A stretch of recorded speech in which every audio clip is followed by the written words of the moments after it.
Hi guys! So today, I'm going to show you how to make a cheesy, brothy buttered corn like this in a fast and easy way.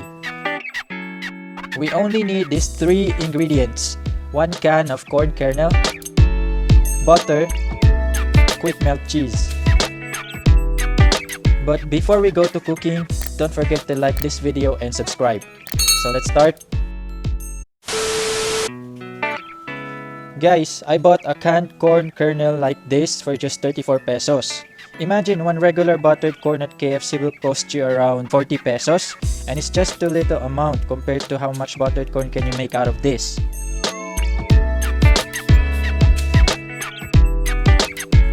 We just need to drain the can, but I'm going to leave a little amount of water. Guys, it's just a solution of water and salt. So now, let's heat a pan.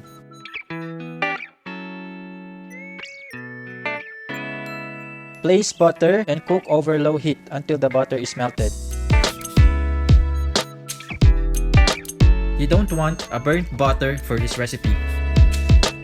Butter will surely improve the flavor, but it should be taken in moderation because it's high in calories and fat. You can also use margarine for this recipe. Pour the corn kernels and cook at a medium heat until boiled.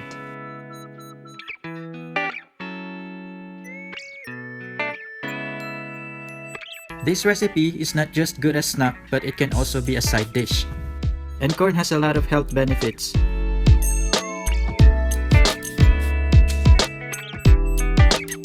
Now, let's add the cheese. You can add more cheese if you want, but for me, I'm okay with this amount of cheese para hindi ma-overpower ng cheese yung butter. Keep stirring.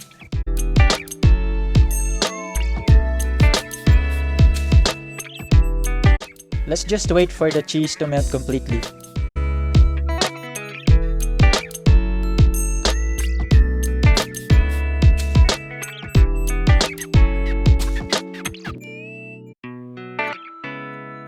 Oh guys, luto na.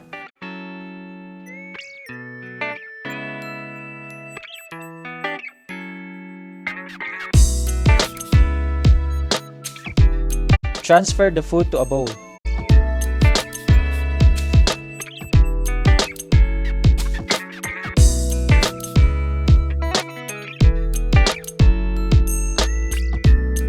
Actually, if you don't want it brothy, you can do so.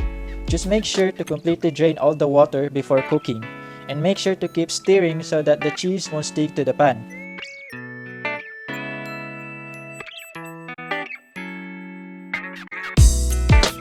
Now let's do the taste test. Don't forget to like this video and subscribe.